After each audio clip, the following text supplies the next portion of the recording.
ಕನಕಪುರ ಜನವರಿ 22ರಂದು ಅಯೋಧ್ಯೆಯಲ್ಲಿ ಭಗವಂತ ಶ್ರೀರಾಮನ ಪ್ರಾಣ ಪ್ರತಿಷ್ಠಾಪನೆಗೆ ಪೂರ್ವ ಸಿದ್ಧತಾ ಕಾರ್ಯ ಈಗಾಗಲೇ ಆರಂಭಗೊಂಡಿದ್ದು, ದೇಶದೆಲ್ಲೆಡೆ ಶ್ರೀರಾಮನ ಭಕ್ತರು ಸಡಗರ ಹಾಗೂ ಸಂಭ್ರಮದಲ್ಲಿ ಇದ್ದಾರೆ. ವೀಕ್ಷಕರೇ, ಹಾಗೆಯೇ ಶ್ರೀರಾಮನ ಭಕ್ತರು ಜನವರಿ 22ರಂದು ತಮ್ಮ ಭಕ್ತಿ ಸಮರ್ಪಣೆಯನ್ನು ಅನೇಕ ವಿಧದಲ್ಲಿ ಸಲ್ಲಿಸಲು ಸಜ್ಜಾಗುತ್ತಿದ್ದಾರೆ. ಅಂತೆಯೇ ಕನಕಪುರ ನಗರದ ಎಸ್ ಕರಿಯಪ್ಪ ರಸ್ತೆಯಲ್ಲಿರುವ ಭಕ್ತನೋರ್ವ ಶ್ರೀರಾಮನಿಗೆ ತಮ್ಮ ಭಕ್ತಿ ಸಮರ್ಪಣೆಯನ್ನು ತನ್ನ ಮನೆಯ ಗೋಡೆಯ ಮೇಲೆ ಶ್ರೀರಾಮನ ಚಿತ್ರ ಬರೆಸುವ ಮೂಲಕ ತನ್ನ ಭಕ್ತಿಯನ್ನು ಸಮರ್ಪಣೆ ಮಾಡುತ್ತಿದ್ದಾರೆ. ಕಳೆದ 6 ದಿನಗಳಿಂದ ಇಬ್ಬರು ಚಿತ್ರ ಕಲಾವಿದರು ಬಿಡಿಸಿರುವ ಅಯೋಧ್ಯೆಯ ಬಾಲರಾಮನ ಮಂದಿರದ ಚಿತ್ರದ ಪಕ್ಕದಲ್ಲಿ ಜಟಾಜೂಟಧಾರಿಯಾಗಿ ಬತ್ತಳಿಕೆಯನ್ನು ಬೆನ್ನಿಗೇರಿಸಿ ಬಿಲ್ಲನ್ನಿಡಿದ ಶ್ರೀರಾಮನ ಚಿತ್ರ ನೋಡುಗರ ಮನದಲ್ಲಿ ಭಕ್ತಿಯ ಚಿಲುಮೆಯನ್ನು ಉಕ್ಕಿಸದೆ ಇರಲಾರದು. ಪ್ರಿಯ ವೀಕ್ಷಕರೇ, ಅಂದ ಹಾಗೆ ಈ ಚಿತ್ರ ಬರೆಸಿರುವ ಶ್ರೀರಾಮನ ಭಕ್ತ ಯಾರು ಎಂದರೆ ಕನಕಪುರ ನಗರದ ಎಸ್ ಕರಿಯಪ್ಪ ರಸ್ತೆಯಲ್ಲಿ ವಾಸವಿರುವ ಬಾಬು ಎಂಬುವರು ತಮ್ಮ ಮನೆಯ 2ನೇ ಅಂತಸ್ತಿನ ಗೋಡೆಯ ಮೇಲೆ 28 ಅಡಿ ಅಗಲ 16 ಅಡಿ ಉದ್ದದಲ್ಲಿ ಈ ಚಿತ್ರವನ್ನು ಬರೆಸಿದ್ದು ಇಡೀ ಕನಕಪುರ ನಾಗರಿಕರಲ್ಲಿ ಉಬ್ಬನ್ನೇರಿಸಿದೆ ಎಂದರೆ ತಪ್ಪಾಗಲಾರದು. ವೀಕ್ಷಕರೇ, ಅಂದಾಗೆ ಈ ಚಿತ್ರವನ್ನು ಕಳೆದ 6 ದಿನಗಳಿಂದ ಬಿಡಿಸಿದ ಕನಕಪುರ ಕಲಾವಿದರಾದ ಸಿದ್ದರಾಜು ಮತ್ತು ಮೋಹನ್ ಎಂಬ ಕಲಾವಿದರ ಕುಂಚದಲ್ಲಿ ಅರಳಿದ ಶ್ರೀರಾಮನ ಚಿತ್ರವನ್ನು ನೋಡಲು ಸಾವಿರಾರು ಜನರು ಆಗಮಿಸುತ್ತಿದ್ದಾರೆ. ಅಂದಹಾಗೆ ಜನವರಿ 22ರಂದು ಈ ಚಿತ್ರ ಲೋಕಾರ್ಪಣೆಗೊಳ್ಳಲಿದ್ದು ವಿಶೇಷ ಪೂಜಾ ಕಾರ್ಯಕ್ರಮ ಕೂಡ ನೆರವೇರಲಿದೆ. ವೀಕ್ಷಕರೇ, ಬನ್ನಿ ನೀವು ಕೂಡ ಈ ಚಿತ್ರವನ್ನು ನೋಡಿ ಒಮ್ಮೆ ಕಣ್ತುಂಬಿಕೊಳ್ಳಿ.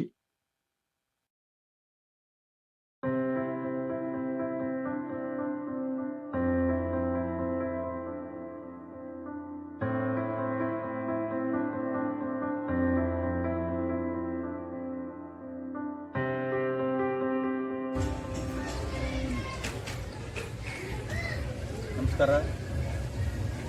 ಏನು ಜನವರಿ 22ರಂದು ಅಯೋಧ್ಯೆಯಲ್ಲಿ ರಾಮ ಮಂದಿರ ಉದ್ಘಾಟನೆ ಆಗುವಂಥ ಸಂದರ್ಭಕ್ಕೆ ಆ ಸವಿನೆನಪಿಗಾಗಿ ನಮ್ಮ ಮನೆ ಗೋಡೆ ಮೇಲೆ ಸ್ನೇಹಿತರಾದ ಸಿದ್ದರಾಜನ ಕರೆಸಿ ಚಿತ್ರ ಬರೆಸೋದಕ್ಕೆ ನಿರ್ಧಾರ ಮಾಡಿದ್ದು. ಅದರಂತೆ ಕಳೆದ 6 ದಿನದಿಂದ ಸತತವಾಗಿ ಸಾರ್ವೆ ಮೇಲೆ ಅದ್ಭುತವಾಗಿ ಚಿತ್ರ ಬರೆದು ಕೊಟ್ಟಿದ್ದಾರೆ. ಅವ್ರಿಗೆ ಶುಭವಾಗಲಿ, ಶ್ರೀರಾಮಚಂದ್ರ ಒಳ್ಳೇದು ಮಾಡಲಿ. ಹಾಗೆ ಜಗತ್ತಿನಾದ್ಯಂತ ಇರುವಂಥ ಪ್ರತಿಯೊಬ್ಬ ಹಿಂದೂಗೂ ಸಹ ರಾಮ ಮಂದಿರ ಉದ್ಘಾಟನೆ ಅನ್ನೋದು ಎಲ್ಲರಿಗೂ ಒಳಿತನ್ನು ಮಾಡಲಿ. ಪ್ರಭು ಶ್ರೀರಾಮಚಂದ್ರನ ಆಗಮನದಿಂದ ಈ ದೇಶದ ರೈತರು, ಕಾರ್ಮಿಕರು, ದುಡಿಯುವ ವರ್ಗ ಮತ್ತು ಎಲ್ಲ ವರ್ಗದವ್ರಿಗೂ ಸಹ ಅನುಕೂಲ ಆಗಲಿ. ಆ ಒಂದು ಉದ್ದೇಶ ಇಟ್ಕೊಂಡು ಈ ಚಿತ್ರ ಬರೆಸಿದ್ದೇನೆ. ಈ ಚಿತ್ರದ ಸಂದೇಶ ಏನು ಅಂತಂದರೆ, ಜಗತ್ತಿನಲ್ಲಿ ಇರುವಂಥ ಎಲ್ಲ ರೀತಿಯ ಕಷ್ಟ ಕಾರ್ಪಣ್ಯಗಳು ದೂರ ಆಗಿ ಪ್ರಭು ಶ್ರೀರಾಮಚಂದ್ರನ ಆಗಮನದಿಂದ ಸುಖ, ಶಾಂತಿ, ಸಮೃದ್ಧಿ ನೆಲೆಸಲಿ. ಈ ದೇಶ ಜಗತ್ತಿಗೆ ಮಾದರಿಯಾಗಲಿ. ಹಾಗೆ ಏನು ಜಗಮೆಚ್ಚಿದ ನಾಯಕ ಶ್ರೀ ನರೇಂದ್ರ ಮೋದಿಯವರು ಈ ದೇವಸ್ಥಾನ ಉದ್ಘಾಟನೆ ಮಾಡ್ತಾ ಇರೋದು ಒಂದು ಐತಿಹಾಸಿಕ ಕ್ಷಣ ಅಂತ ನಾನು ಭಾವಿಸ್ತೇನೆ. ಹಾಗಾಗಿ ಪ್ರತಿಯೊಬ್ಬ ಪ್ರಜೆ ತಮ್ಮ ತಮ್ಮ ಮನೆಯ ಮೇಲೆ ಪ್ರಭು ಶ್ರೀರಾಮಚಂದ್ರನ ಫೋಟೋ ಬರೆಸೋದಾಗಲಿ ಅಥವಾ ಪ್ರಿಂಟ್ ಮಾಡಿಸಿ ಹಾಕೋದಾಗಲಿ, ಯಾವುದಾದ್ರೂ ಒಂದು ರೂಪದಲ್ಲಿ ಶ್ರೀರಾಮನನ್ನು ಪ್ರತಿಷ್ಠಾಪನೆ ಮಾಡಿ ತಮ್ಮ ತಮ್ಮ ಮನೆ ಮೇಲೆ ಅಂತ ನಾನು ಈ ಮೂಲಕ ಎಲ್ಲರಲ್ಲೂ ಕೇಳ್ಕೊತೀನಿ. ಈಗ ಚಿತ್ರ ಬರೆದಂಥ ಸಿದ್ದರಾಜು ಅವರು ತಮ್ಮ ಅನಿಸಿಕೆ, ಅಭಿಪ್ರಾಯವನ್ನು ವ್ಯಕ್ತಪಡಿಸ್ತಾರೆ. ನಮಸ್ಕಾರ, ಸಿದ್ದರಾಜು ಅಂತ, ಕನಕಪುರ. ಏನು ಈ ಚಿತ್ರ ಬರೆದಿರೋದಕ್ಕೆ ನಮ್ಮ ಬಾಬುರೇ ಮೂಲ ಕಾರಣ. ಏನಪ್ಪ ಅಂದರೆ, ಏನು ಅಯೋಧ್ಯೆಯಲ್ಲಿ ಶ್ರೀರಾಮ ಬಾಲರಾಮ ಪ್ರತಿಷ್ಠಾಪನೆ ಆಗುವಂಥ ಸಂದರ್ಭದಲ್ಲಿ ಈ ಚಿತ್ರನ ಬಿಡಿಸೋದಕ್ಕೆ ಅವರು ಹೇಳಿದರು. ಹಾಗಾಗಿ ಚಿತ್ರ ಬರೆಯೋದಕ್ಕೆ ಅನುವಾಯಿತು. ಒಟ್ಟಿನಲ್ಲಿ ಇಂಥ ಸಂದರ್ಭದಲ್ಲಿ ನಾನು ಬರೆದಿರೋದು ನನಗೆ ತುಂಬ ಸಂತೋಷ ಆಗ್ತಾಯಿದೆ. ಅಷ್ಟು ಹೇಳಿ ನಮ್ಮ ಎಷ್ಟು ದಿನ ಬರೆದ್ರಿ ಚಿತ್ರನ? ಒಂದು 6ರಿಂದ 7 ದಿವಸ ಮಾಡಿದ್ದೀವಿ. ಹಾಗಾಗಿ ನಮ್ಮ ಜೊತೆ ಮೋಹನ್ ಅವರು ಕೂಡ ಸೇರಿಕೊಂಡು ಈ ಕೆಲಸ ಮಾಡಿದ್ದೀವಿ.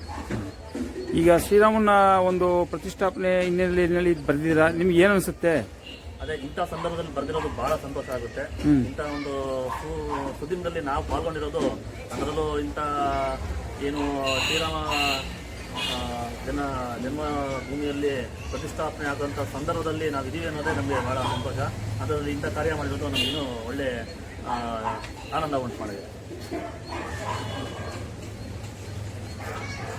ಜನಗಳಿಗೆ ವಿನಂತಿ, ಶ್ರೀರಾಮರವರ ವಿಷಯಕ್ಕಾಗಿ ಒಂದೆರಡು ಮಾತು ತಿಳಿದಿದ್ದಂಗೋ ಹೇಳ್ತಾ ಇದ್ದೀನಿ. ದಯವಿಟ್ಟು ಎಲ್ಲರೂ ನನ್ನ ಮನ್ನಿಸಬೇಕಾದ ವಿನಂತಿ. ಶ್ರೀ ಇಂದಿರಾನಗರದ ನಿವಾಸಿಗಳಾದ ಶ್ರೀ ಬಾಬು ಅವರು ಶ್ರೀರಾಮನ ವಿಗ್ರಹವನ್ನು ಬಿಡಿಸಿ ನಮ್ಮ ಎಲ್ಲರ ಮನಸ್ಸನ್ನು ಗೆದ್ದಿದ್ದಾರೆ. ನಮ್ಮ ಎಲ್ಲರ ಆಶೀರ್ವಾದನೂ ಅವ್ರಿಗಿರಲಿ, ಭಗವಂತನ ಆಶೀರ್ವಾದನೂ ಅವ್ರಿಗಿರಲಿ. ಒಳ್ಳೆ ಕೆಲಸ ಮಾಡಿದ್ದಾರೆ. ದಯವಿಟ್ಟು ಎಲ್ಲರೂ ಇಂತಹ ದೇವ್ರ ಕಾರ್ಯಗಳನ್ನು ಮಾಡಿ ಪೂರ್ತಿ ನಮ್ಮ ಭಾರತ ದೇಶದಲ್ಲಿ ಎಲ್ಲ ಕಡೆನೂ ದೇವ್ರ ಕೆಲಸ ಮಾಡಿ ದೇವರಿಗೆ ಕೃಪರ್ತಿಗೆ ಪಾತ್ರ ಆಗಬೇಕಂತ ನನ್ನ ಮನವಿ. ಸಾಕಮ್ಮ. ಅಂದರೆ ಶ್ರೀರಾಮರು ಚಿತ್ರ ಬಿಡಿಸಿ ಬಾಬು ಅವರು ಭಾಳ ಉತ್ತಮವಾದ ಕೆಲಸ ಮಾಡಿದ್ದಾರೆ. ದಯವಿಟ್ಟು ಈ ಥರ ಎಲ್ಲ ಹಳ್ಳಿಗಳಲ್ಲೂ ಎಲ್ಲ ಊರಲ್ಲೂ ಈ ಥರ ಮಾಡಿ ಶ್ರೀರಾಮ ಹುಟ್ಟಿದಾಗ ವಸಂತೋತ್ಸವ ಅಂತ ಮಾಡಿದ್ದಾರೆ. ಹೂವಿನ ಮಳೆ ಸುರಿದಿದೆ ಆ ಕಾಲದಲ್ಲಿ, ಕಾಳಪತ್ರದಲ್ಲಿದೆ, ಬೇಕಾದ್ರೆ ಯಾರು ಬೇಕಾದ್ರೆ ಚೆಕ್ ಮಾಡ್ಬೋದು. ಅದೇ ಥರ ತಿರ್ಗಿ ಅವ್ರ ಮದುವೆ ದಿವಸನೂ ಪುಷ್ಪಮಾಲೆ ಸುರಿದಿದೆ. ಎಲ್ಲರೂ ದೇಶದಲ್ಲಿ ವಸಂತ ಉತ್ಸವವನ್ನು ಆಚರಿಸಬೇಕು.